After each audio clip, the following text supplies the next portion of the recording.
നമ്മളുടെ പേജിൽ ഫോളോ ചെയ്യുന്നവർക്ക് വേണ്ടി നമ്മളൊരു ഗീവ് അവേ കൊണ്ടുവരുന്നതായിരിക്കും ഉടനെ. Welcome back to S garage.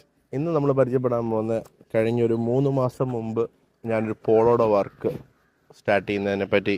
അതായത് വർക്കിന് വരുന്നതിന് തൊട്ട് മുന്നാടിയായിട്ട് നമുക്ക് വണ്ടിയുടെ കണ്ടീഷൻ എങ്ങനെയായിരുന്നു എന്നും അതിനുശേഷം ആഫ്റ്റർ വർക്ക്, അതായത് വർക്കിന് ശേഷം 3 മാസത്തിന് ശേഷം ശരിക്കും വണ്ടിക്ക് ഒരു മെക്കാനിക്കൽ ഇഷ്യൂസൊക്കെ ഉണ്ടായിരുന്നു. അതെല്ലാം റെക്ടിഫൈ ചെയ്തു. അതിനുശേഷം ഓവറോൾ ലുക്ക് ഞാനൊന്ന് അതായത് നമ്മൾ പഴയ കണ്ടീഷനിൽ നിന്നും പുതിയ കണ്ടീഷനിലേക്ക് ഇപ്പോൾ നമ്മളൊരു ചേഞ്ച് കൊണ്ടുവരുത്തിയിട്ടുണ്ട്. ശരിക്കും പഴയ വീഡിയോ ഞാൻ ഇതിനിടയിൽ പിൻ ചെയ്തിരിക്കാം. നിങ്ങൾക്കത് കാണുമ്പോൾ മനസ്സിലാവും എങ്ങനെയായിരുന്നു ഈ വണ്ടി വന്നതെന്നുള്ളത്. ഏകദേശം 10 വർഷത്തോളം പഴക്കമുള്ളൊരു വണ്ടിയാണ് നമ്മുടെ ഈ പോളോ നമ്മളിപ്പം ഇന്ന് പുത്തൻ പോലെ ആക്കിയെടുത്തേക്കുന്നത്. എക്സാക്ട്ലി നമ്മൾ മെയിൻലി ഇന്ന ചേഞ്ചസ് വരുത്തിയിരിക്കുന്നത് പറഞ്ഞു കഴിഞ്ഞാൽ സസ്പെൻഷന്, വീൽസ്, ബോഡി കളേഴ്സ്, പിന്നെ കോസ്മെറ്റിക് ഐറ്റംസ് ആയിട്ടുള്ള, പിന്നെ ഇൻറ്റീരിയേഴ്സ്, ഡാമ്പിങ്, അങ്ങനത്തെ പ്ലാസ്റ്റിക് സ്പേർട്സിനൊക്കെയുള്ള ശരിക്കും പറഞ്ഞാൽ 10 വർഷമായിട്ടുള്ളതൊരു അൺകെയർലെസ് ഒക്കെ ആയിട്ടിരുന്ന സാധനങ്ങളെല്ലാം മാറ്റി നമ്മൾ കുറച്ചുകൂടെ റീഫർബിഷ്ഡ് ചെയ്ത് വൃത്തിയായിട്ട് സ്റ്റിയറിംഗ് വീൽ വരെ നമ്മൾ ചേഞ്ച് ചെയ്തിട്ടുണ്ട്. നമ്മൾ ഇൻഡിവിജ്വലി എന്തെല്ലാം സാധനങ്ങൾ ചേഞ്ച് ചെയ്തിട്ടുണ്ടെന്നുള്ളത് നമുക്ക് വീഡിയോയിൽ തന്നെ കാണാം. ബേസിക്കലി ഒരു പോളോ ലവേഴ്സ് എല്ലാവരും ആഗ്രഹിക്കുന്നത് പറഞ്ഞു കഴിഞ്ഞാൽ യുണീക്ലി എന്തെങ്കിലും ആകണം എന്ന ഒരു സ്റ്റാർട്ടപ്പിലായിരിക്കും എല്ലാവരും ചിന്തിക്കുന്നത്. എല്ലാവർക്കും വണ്ടിഭ്രാന്തിനോട് ഇഷ്ടമുണ്ടെങ്കിലും വണ്ടിഭ്രാന്തന്മാരുടെ മെയിൻ പ്രശ്നം എന്ന് വെച്ച് കഴിഞ്ഞാൽ ഐഡൻറ്റിക്കൽ എന്ന് പറയുന്നൊരു സാധനം. ശരിക്കും പറഞ്ഞാൽ ഈ ഒരു കളർ നമ്മളന്നൊരു ചൂസിങ്, നമ്മൾ കളറിനെ പറ്റി സംസാരിച്ചിരുന്നപ്പോഴും നമുക്ക് ഒരുപാട് സജഷൻ വന്നിരുന്നു. നമുക്ക് ഗ്രീൻ വന്നിരുന്നു, റെഡ് വന്നിരുന്നു, അങ്ങനെ ബ്ലൂ വന്നിട്ടുണ്ടായിരുന്നു, റാപ്പ് വന്നിട്ടുണ്ടായിരുന്നു, സം ഗ്രാഫിക്സ് വന്നിട്ടുണ്ടായിരുന്നു. പക്ഷേ ഇതുപോലൊരു കളർ ചൂസ് ചെയ്തത് ശരിക്കും അതിൻ്റെ ഓണർ തന്നെയാണ്. നല്ലൊരു കളർ തന്നെയാണ് ശരിക്കും പറഞ്ഞാൽ ആൾ ചൂസ് ചെയ്തത്. ശരിക്കും ഒരു AMG ലുക്ക് കിട്ടുന്ന രീതിയിൽ എന്താ പറയുന്നത്, ആ ഒരു സ്ലീക്ക്ലി ആ വണ്ടിയുടെ ബോഡി അഴുകു പോകാത്ത രീതിയിലൊരു കളർ തന്നെ പുള്ളി ചൂസ് ചെയ്തു. പുള്ളി 2 ഓപ്ഷനാണ് വെച്ചിരുന്നത്. ശരിക്കും എനിക്കും ഇഷ്ടപ്പെട്ടൊരു കളർ ഇത് തന്നെയായിരുന്നു. കാരണം നമ്മൾ ആദ്യമേ ഇതിൻ്റെ ആഡ് ഓൺസ് ആണ് ശരിക്കും പറഞ്ഞാൽ നമ്മൾ ഇതിൻ്റെ ചെയ്യാനായിട്ട് ആഗ്രഹിച്ചത്. പക്ഷേ കളറിന് എത്രത്തോളം മാച്ച് ആകും, അല്ലെങ്കിൽ ആ സാധനം നമ്മൾ കളർ ആഡ് ചെയ്ത് കഴിഞ്ഞ് കഴിഞ്ഞാൽ ആ കോസ്മെറ്റിക്സ് നമുക്ക് വൃത്തികേടാകുമോ ഇല്ലയോ എന്നുള്ളത് നമുക്ക് അറിയത്തില്ലായിരുന്നു. അപ്പോൾ ഞങ്ങളിങ്ങനെ എവറി ഡേ പ്ലാനിങ് ഇങ്ങനെ ചെയ്ത് സം ചേഞ്ചസ് വരുത്തി ഓരോ കാര്യങ്ങളും. കാരണം ഈ ബേസിക്കലി കണ്ടീഷൻസ് വളരെ മോശമായിരുന്നു. അപ്പോൾ ഇതിൽ നിന്ന് നല്ലൊരു ജനറേറ്റ് ചെയ്തെടുക്കാൻ പറ്റും എന്നുള്ള രീതിയിലാണ് നമ്മൾ സ്റ്റാർട്ട് ചെയ്തത്. ആദ്യം തന്നെ ഇതിൻ്റെ ഫ്രണ്ടിൽ നമുക്ക് നോക്കാം. നമ്മളൊരു നല്ലൊരു GTI ഗ്രിൽ, അതായത് കൺവേർഷൻ ചെയ്തു. ഒരു 2014 വണ്ടിയായിരുന്നു. ആ വണ്ടി നമ്മൾ കൺവേർട്ട് ചെയ്ത് GTI ഫ്രണ്ട് ലുക്ക് കിട്ടുന്ന രീതി. എല്ലാവരും GT അല്ല, ഇത് GTI കൺവേർഷനാണ് ചെയ്തിരിക്കുന്നത്. അതായത് ഫ്രണ്ട് നമ്പർ ബോർഡിൻ്റെ താഴ്ഭാഗത്തായിട്ടാണ് നമുക്ക് GTIക്ക് ആ ഒരു പൊസിഷൻ ബ്ലാങ്ക് ആയിട്ടാണ് വരുന്നത്. ഇതിന് നമുക്ക് ബോഡി കളർ തന്നെ ചേഞ്ച് ചെയ്യാനുള്ള ഒരു ചെറിയ പ്ലാസ്റ്റിക് പാർട്സ് വരുന്നുണ്ട്. അതിനുശേഷം ഒരു ബ്യൂട്ടിഫുൾ ഗ്രിൽ, ഒരു ഹാനിമേഷ് ഗ്രില്ലാണ് ശരിക്കും ഇതിന് വന്നിരിക്കുന്നത്. ഞാൻ അതിനകത്തൊരു ചെറിയ ഡീക്രോം ചെയ്തിട്ടുണ്ട്. GTIയുടെ ലോഗോയ്ക്ക് ഞാനൊരു ഡീക്രോം പിയാനോ ബ്ലാക്ക് കളർ കൊടുത്തു. അതിനുശേഷം എല്ലാവരും ലോഗോ പെയിൻ്റ് അടിക്കുകയാണ് ചെയ്യുന്നത്. ഞാൻ നമ്മുടെ പോളോൻ്റെ തന്നെ ഒരു കളർ ചൂസ് ചെയ്തു. പോളോൻ്റെ തന്നെ ഒരു എന്താ പറയുന്ന ഒരു ബ്യൂട്ടിഫുൾ ഒരു പ്ലാസ്റ്റിക് ഫുള്ളി ഡീക്രോംഡ് ആയിട്ട് തന്നെ വരുന്ന രീതി, ഒരു പ്ലഗ് ടു പ്ലേ, അതായത് ഒട്ടിച്ച് വെച്ചാൽ മതി രീതിയിലാണ്. കാരണം അത് ഇച്ചിരി പ്രൊജക്റ്റഡ് ആയിട്ട് നിൽക്കുകയും ചെയ്യും. മറ്റേ ഇച്ചിരി പതുങ്ങി നിൽക്കും. നമ്മൾ ആ പോളോൻ്റെ ലോഗോ പെയിൻ്റ് അടിച്ചു എന്ന് പറഞ്ഞാലും ഇതെന്ന് പറഞ്ഞാൽ കുറച്ചും കൂടി 3D ലെവലിലേക്ക് ഈ സാധനം കാണാൻ പറ്റുന്ന രീതിയിലാണ് ഇതിൻ്റെ ആ ഒരു ലോഗോ വന്നിരിക്കുന്നത്. ഞാൻ അതിൻ്റെ അടുത്തുള്ള ഷൂട്ട് ഞാൻ നിങ്ങൾക്ക് തരാം. പിന്നെ ഒരു beautiful carbon fibre original hood കൊടുത്തിട്ടുണ്ട്. എക്സാക്ട്ലി ഈ ഹുഡ് തന്നെയാണ് ഈ വണ്ടിയുടെ ഏറ്റവും വലിയൊരു പ്രത്യേകത. ഈ ഹുഡിന് അനുയോജ്യമായ ഒരു വീലും ശരിക്കും പറഞ്ഞാൽ നമ്മൾ കൊടുത്തിട്ടുണ്ട്. വീല് കസ്റ്റം പെയിൻറ്റ് ചെയ്തതാണ്.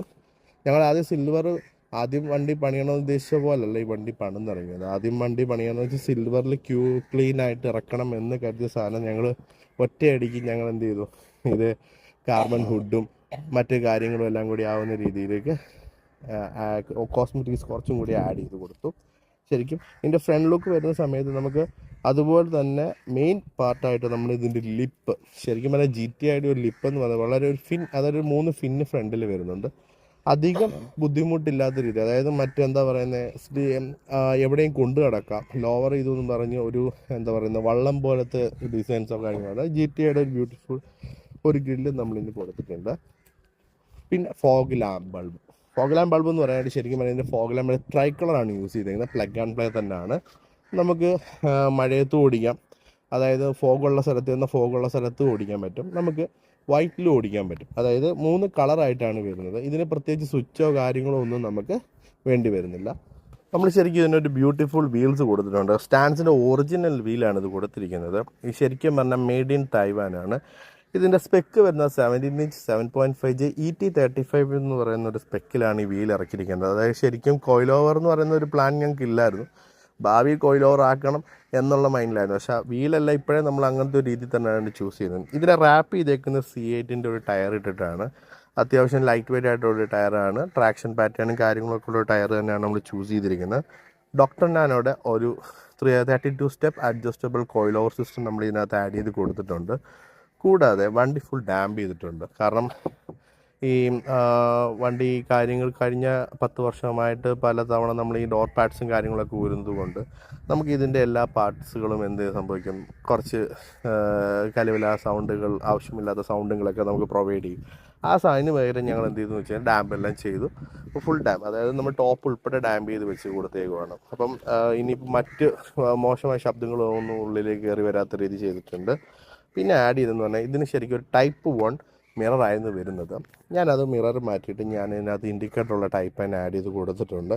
ശരിക്കും ഇതൊരു പ്ലാനിലില്ലായിരുന്നു, അവസാന നിമിഷം കയറി വന്നതാണ്. കാരണം ഈ ഒരു മിറർ ക്യാപ്പ് വെക്കാൻ പറ്റാത്തതിൻ്റെ ഒരു വിഷമം ഞങ്ങൾക്കുണ്ടായിരുന്നു. അപ്പം ഞങ്ങൾ അതുകൊണ്ട് ഇതിൻ്റെ മിറർ ചേഞ്ച് ചെയ്തു. വേറെ പ്രത്യേകിച്ചൊന്നുമില്ല, പ്ലഗ് ടു പ്ലേ ആണ് ചെയ്തിരിക്കുന്നത്.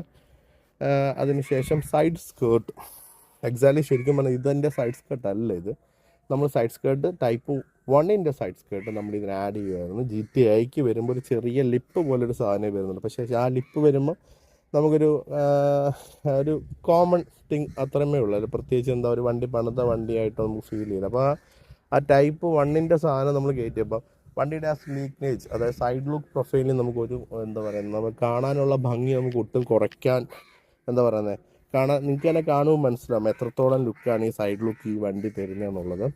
പിന്നീട് ഞങ്ങളൊരു കൂളിംഗ് പെപ്പേഴ്സായിട്ട് നമ്മൾ ഉപയോഗിച്ചേക്കുന്നത് സെറാമിക് ടിൻഡേഴ്സും ഫ്രണ്ടിൽ നമ്മൾ ഹൈസ്കൂൾ ഷീൽഡും നമ്മൾ ഉപയോഗിച്ചിട്ടുണ്ട്. മോശമില്ലാത്ത എന്താ പറയുന്നത് ഹീറ്റ്, അതായത് ഹീറ്റ് പ്രൊട്ടക്റ്റഡ് ആയിട്ടുള്ള അത്യാവശ്യം UV പ്രൊട്ടക്റ്റഡ് ആയിട്ടുള്ള കൂളിംഗ് ഫിലിം തന്നെയാണ് നമ്മൾ കൊടുത്തേക്കുന്നത്. അതിനുശേഷം ഇൻറ്റീരിയറാണ് ശരിക്കും പറഞ്ഞാൽ കാണേണ്ടത്. ഇൻറ്റീരിയർ വർക്ക് ശരിക്കും പറഞ്ഞാൽ കാണേണ്ട സാധനം തന്നെയുണ്ട്. ഇതാണ് ഇൻറ്റീരിയർ വർക്ക്സ് വരുന്നത്. നമ്മൾ ഡീക്രോം പാർട്ടുകളെല്ലാം ഡീക്രോം ചെയ്തിട്ടുണ്ട്. അതായത് ശരിക്കും പറഞ്ഞു കഴിഞ്ഞാൽ ഈ ഡോർ പാഡ് എല്ലാം വരുന്നതെന്ന് പറഞ്ഞു കഴിഞ്ഞാൽ നമ്മുടെ ബ്ലാക്കും നമ്മുടെ ബീജും കൂടിയുള്ള മിക്സപ്പായിരുന്നു. അത് കൺവേർട്ട് ചെയ്ത് നേരെ ഫുള്ളി ബ്ലാക്ക് വിത്ത് ചെറിയൊരു ക്രോമിഷും കൊടുത്ത് ഒരു ഗ്ലോസിനെസ്സും കൊടുത്ത് ഒരു മാറ്റുമായിട്ടാണ് കൊടുത്തിരിക്കുന്നത്. പിന്നെ ഒരു സ്റ്റിയറിംഗ് വീൽ ആഡ് ചെയ്തിട്ടുണ്ട്. സ്റ്റിയറിംഗ് വീൽ ശരിക്കും പറഞ്ഞാൽ ഒറിജിനൽ കാർബൺ ഫൈബർ സ്റ്റിയറിംഗ് വീലാണ് ആഡ് ചെയ്തിരിക്കുന്നത്. ഈ സ്റ്റിയറിംഗ് വീലിന് ശരിക്കും പറഞ്ഞാൽ നോർമലി നമ്മുടെ എല്ലാ വണ്ടികൾക്കും ഉള്ള പോലെ തന്നെ സ്റ്റിയറിംഗ് വീലിനകത്ത് നമുക്ക് വേർതിരിച്ച് വയർ കട്ടോ പരിപാടികളൊന്നും വരുന്നില്ല. ഇതിൻ്റെ തന്നെ ഓൾറെഡി ഒരു കോഡ് വരുന്നുണ്ട്. ആ കോഡിനകത്ത് തന്നെയാണ് ഇത് കണക്ട് ചെയ്തിട്ട് നമ്മൾ നേരെ ഇതിനോട് ഡയറക്റ്റ് പിടിപ്പിക്കുക തന്നെയാണ്. അപ്പോൾ ഇതിനകത്ത് ശരിക്കും പറഞ്ഞാൽ ഇതിനകത്തുള്ള ടെമ്പറേച്ചർ, നമ്മളുള്ള എല്ലാ സാധനങ്ങളും നമ്മുടെ ഈ സ്റ്റിയറിംഗ് വീലിനകത്ത് നമുക്ക് കാണിക്കും. ഓട്ടോമാറ്റിക് നമുക്ക് സിങ്ക് ആവുന്നതായിരിക്കും. ഫ്രണ്ടിലായിട്ട് നമ്മൾ കൊടുത്തിരിക്കുന്നത് പറഞ്ഞു കഴിഞ്ഞാൽ തൈ സപ്പോർട്ട് കൊടുത്തിട്ടുണ്ട്. അതിനുശേഷം നമ്മൾ റെഡ് സ്റ്റിച്ച് തന്നെ സ്റ്റിയറിംഗ് വീലിൻ്റെ തന്നെ എന്താ പറയുന്നത് ഒരു കാണാൻ പറ്റുന്ന രീതിയിൽ സ്റ്റിയറിംഗ് വീലിന് ഒരു റെഡിഷ് ടൈപ്പാണ് കൊടുത്തിരിക്കുന്നത്. ആ സെയിം ഫീല് കിട്ടുന്ന രീതിയിൽ തന്നെയാണ് സീറ്റിൽ നമ്മൾ കൊടുത്തിരിക്കുന്നത്. അതിനുശേഷം ഇൻറ്റീരിയർ ഫുൾ ബീജായിരുന്നു. ഞങ്ങൾ ഫുള്ളി ഇത് ബ്ലാക്ക് ഔട്ട് ചെയ്തു. ബ്ലാക്ക് ഔട്ട് പെയിൻ്റ് അല്ല ഉപയോഗിച്ചിരിക്കുന്നത്, മെറ്റീരിയൽ തന്നെയാണ് ഉപയോഗിച്ചിരിക്കുന്നത്. ടോപ്പ് ഉൾപ്പെടെ നമ്മൾ കൺവേർട്ട് ചെയ്യുമായിരുന്നു. എഫില്ലറിന് മേലോട്ടുള്ള എല്ലാ പോർഷൻസും നമ്മൾ എന്ത് ചെയ്തു, നമ്മൾ ഈ ഒരു തീമിൽ തന്നെ ബ്ലാക്ക് തീമിൽ തന്നെയാണ്. കാരണം നമ്മുടെ കളറാണ് മെയിൻലി, കളർ വെച്ചിട്ടാണ് നമ്മൾ ഈ ഒരു ബ്ലാക്ക് തീമിലേക്ക് തന്നെ കൊണ്ടുവന്നിരിക്കുന്നത്. ബാക്കിലെ സീറ്റിൻ്റെ നടുക്ക്, അതായത് നമ്മുടെ നടുക്ക് ഭാഗമായിട്ട് നമ്മൾ കൊടുത്തിരിക്കുന്നത് അൽക്കന്താറയുടെ ഒരു മെറ്റീരിയലാണ് നമ്മൾ കൊടുത്തിരിക്കുന്നത്. സോ അതുകൊണ്ട് നമുക്കുള്ള ഗുണം എന്ന് വെച്ച് കഴിഞ്ഞാൽ എത്ര ഹീറ്റത്ത് വേണമെങ്കിലും നമ്മൾ ഇതിനകത്ത് കയറിയിരിക്കാം. അതിനുശേഷം ഒരു ബ്യൂട്ടിഫുൾ GTIയുടെ ഒരു നമ്മുടെ ഒരു ഗിയർ നോബ് കൊടുത്തിട്ടുണ്ട്. അതിനുശേഷം ഒരു ഹാൻഡ് റെസ്റ്റ് ആഡ് ചെയ്തിട്ടുണ്ട്. Hand rest OEM hand rest തന്നെയാണ് നമ്മളിതിന് പിടിപ്പിച്ചിരിക്കുന്നത്. വേറെ ഈ പ്ലേസ്മെൻറ്റോ കാര്യങ്ങളോ എന്താ പറയുന്നത് കിഴുത്തിടലോ അങ്ങനത്തെ ഒന്നും ആവശ്യമില്ല. ഇരിക്കുന്ന ബോൾട്ടിൽ തന്നെ ഈ സാധനം നേരെ ഇട്ടാൽ മാത്രം മതി. അതിനുശേഷം നമുക്ക് ഏറ്റവും കാണാൻ ഭംഗി, അതായത് ഈ വണ്ടിയുടെ ഓരോ വണ്ടിക്ക് ഓരോ ഭംഗി എന്ന് പറയുന്ന സാധനമുണ്ടല്ലോ, അതിൽ ഭംഗി എന്ന് പറയാനായിട്ട് ഏറ്റവും കൂടുതലും ഞങ്ങൾ പ്രതീക്ഷേനേക്കാൾ ഔട്ട്പുട്ട് കിട്ടിയ ഒരു ഭാഗം എന്ന് പറഞ്ഞാൽ ബാക്ക് തന്നെയാണ്.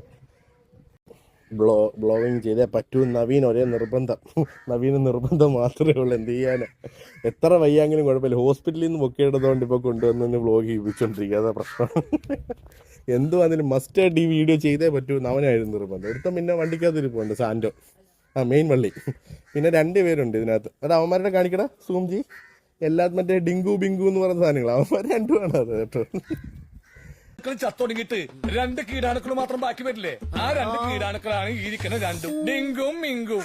നമ്മൾ ശരിക്കും പറഞ്ഞാൽ ഒരു ഷാർക്ക് ഹാൻഡിനെ ഇന്ന് കൊടുത്തിട്ടുണ്ട്. ഷാർക്ക് ഹാൻഡിനെ കൊടുക്കാൻ മെയിൻ കാര്യം എന്ന് വെച്ചാൽ നമ്മുടെ ബാക്ക് ലുക്ക് കാണുമ്പോൾ ഷാർക്ക് ആയിട്ട് തന്നെ, അതായത് പ്ലെയിൻ ആയിട്ട് തന്നെ കിടക്കുന്നുണ്ട്. ഷാർക്ക് ഫീൽ കിട്ടാൻ വേണ്ടിയാണ് നമ്മൾ ഷാർക്ക് ഹാൻഡ് കൊടുത്തിരിക്കുന്നത്. ഒരു WRC സ്പോയിലർ ആഡ് ചെയ്ത് കൊടുത്തിട്ടുണ്ട്. കാരണം ലോവർ ചെയ്ത് കഴിഞ്ഞപ്പോഴേക്കും ഈ സാധനം വണ്ടി അങ്ങ് താന്നു. നമ്മുടെ ഇപ്പം ഞാൻ തന്നെ നിൽക്കുമ്പം എൻ്റെ എത്രത്തോളം ഉണ്ട് വണ്ടി നിങ്ങൾക്ക് കാണും, ഫീലാവും. എന്നും പറഞ്ഞാൽ ഈ ഒരു രീതിയിൽ നിങ്ങൾക്ക് എവിടെ വേണമെങ്കിലും കൊണ്ടുനടക്കാം. തട്ടോ മുട്ടോ അങ്ങനത്തെ ഒരു പരിപാടിയും വരുന്നില്ല. ഒരു ക്യൂട്ട് ടെയിലൈറ്റ് ആഡ് ചെയ്തിട്ടുണ്ട്. ഇതിനകത്ത് തന്നെ നമ്മളുടെ ഫിൻ 5 ഫിന്ന് GTയുടെ ബമ്പറും GTIയുടെ ബമ്പറിൻ്റെ പ്രത്യേകതയുണ്ട്. കാരണം GTക്ക് വരുമ്പോഴേക്കും നമുക്ക് അങ്ങനൊരു എക്സോസിൻ്റെ ഓപ്ഷൻ ഉണ്ടാകത്തില്ല. GTIയുടെ ബമ്പർ വരുമ്പോഴാണ് നമുക്ക് ആ എക്സോസിൻ്റെ ഓപ്ഷൻ വരുന്നത്. കാരണം രണ്ടും തമ്മിൽ റേറ്റ് നല്ല ഡിഫറൻസ് ഉണ്ട്. ചിലർ വിചാരിക്കും GT തന്നെയാണ് GTI ആൾക്കാർ ഇങ്ങനെ പറയുന്നത്. ഒരിക്കലും അല്ല. ഇത് രണ്ട് പൊസിഷനാണ് ശരിക്കും പറഞ്ഞു കഴിഞ്ഞാൽ. ഈ ബമ്പറിൻ്റെ ക്വാളിറ്റി, ഇത് GTIയുടെ ക്വാളിറ്റി തന്നെയാണ് നമുക്കിത് വരുന്നത്. ഇതിനകത്തൊരു 5 ഫിൻ നമ്മൾ ആഡ് ചെയ്ത് കൊടുത്തിട്ടുണ്ട്. എല്ലാവരും 3 ഫിൻ പണ്ട് പോലെ നമ്മൾ കാണുന്നതുകൊണ്ട് എനിക്കിതിനകത്തൊരു 5 ഫിൻ ആഡ് ചെയ്യണം ആദ്യം ഒരു ആഗ്രഹം ഉണ്ടായിരുന്നു. അതുപോലെ നമ്മളൊരു 5 ഫിൻ ആഡ് ചെയ്തിട്ടുണ്ട്. അതിനകത്ത് തന്നെ അക്രോപെർവിക്കിൻ്റെ ഒരു ഡ്യുവൽ സിസ്റ്റം, നമ്മളൊരു ഫുൾ സിസ്റ്റം ഹെഡർ ഇതിനകത്ത് ആഡ് ചെയ്തിട്ടുണ്ട്. വിത്ത് നമ്മുടെ stage 2 performance BMC stock replacement നമ്മൾ ഇതിനകത്ത് ആഡ് ചെയ്ത് കൊടുത്തിട്ടുണ്ട്. അതിൻ്റെ ഒരു ടിപ്പാണ് നമ്മൾ ഈ കാണുന്നത്. കാരണം ഇത്രയും വെച്ച് കഴിഞ്ഞപ്പോഴേക്കും നമ്മുടെ ആ ഒരു ടിപ്പിൻ്റെ അഭംഗി പോകാതിരിക്കാൻ വേണ്ടിയാണ് നമ്മൾ ആ ഒരു 5 ഫിന്നിൻ്റെ അതേ രീതി തന്നെ കൊണ്ടുവന്നിരിക്കുന്നത്. കൂടാതെ നമ്മുടെ ലോഗോ, നമ്മുടെ ബാക്ക് ലോഗോയും നമ്മൾ എന്ത് ചെയ്തിട്ടുണ്ട്, ഡീബാഡ് ചെയ്തിട്ടുണ്ട്. ശരിക്കും പറഞ്ഞാൽ പെയിൻ്റ് അല്ല, നമ്മളൊരു കപ്പാണ് ഇത് ഉപയോഗിക്കുന്നത്. പെയിൻ്റ് എല്ലാവരും വിചാരിച്ചത് പെയിൻ്റ് അടിക്കുമെന്ന്, ഒരിക്കലും പെയിൻ്റ് അല്ല. കാരണം എന്നാൽ ഈ വോക്സ്വാഗൻ്റെ എംബ്ലം കുറച്ചും കൂടി ഒരു 3D ലെവലിലേക്ക് ഇത് പുറത്തേക്ക് തള്ളി നിൽക്കുന്ന പോലെ കാണുള്ളൂ. അതിനുശേഷം ഇനിയൊരു 2-3 സാധനങ്ങൾ വരാനുണ്ട്. വന്നതിന് ശേഷം നമ്മളത് പോസ്റ്റ് ചെയ്യുന്നതായിരിക്കും. ഇപ്പം നിലവിൽ ഈ വണ്ടി കണ്ട് നിങ്ങളുടെ അഭിപ്രായങ്ങളും, നിങ്ങൾക്ക് എന്തെങ്കിലും മീൻസ് മറ്റേ എന്താ പറയുന്നത്, എന്തെങ്കിലും ഇന്നത് ചെയ്തിരുന്നെങ്കിൽ നല്ലതായിരുന്നു, ഇങ്ങനെ ആയിരുന്നു, ആ പ്രതീക്ഷിച്ചതിനേക്കാളും വർക്ക് ഈ ഒരു കളറിൽ നമ്മൾ ഉദ്ദേശിച്ച സാധനങ്ങൾ വർക്കൗട്ട് ആയിട്ടുണ്ട്, നിങ്ങളുടെ അഭിപ്രായങ്ങൾ എന്തെങ്കിലും ഉണ്ടെന്നുണ്ടെങ്കിൽ കമൻറ്റിൽ മെൻഷൻ ചെയ്യുക. ഈ കളർ ഇഷ്ടപ്പെട്ടിട്ടുണ്ടെങ്കിൽ ഒന്ന് ലൈക്ക് അടിച്ചേക്കുക. നമ്മളുടെ പേജിൽ ഫോളോ ചെയ്യുന്നവർക്ക് വേണ്ടി നമ്മളൊരു ഗീവ് അവേ കൊണ്ടുവരുന്നതായിരിക്കും ഉടനെ. എന്തായാലും അടുത്ത ഒരു വണ്ടിയുടെ ഇതുമായി ഉടനെ വരുന്നതായിരിക്കും. അപ്പം സൈൻ ഓഫ്. സുബിത്ത്, ക്യാമറാമാൻ നവീനോടൊപ്പം. Bye by.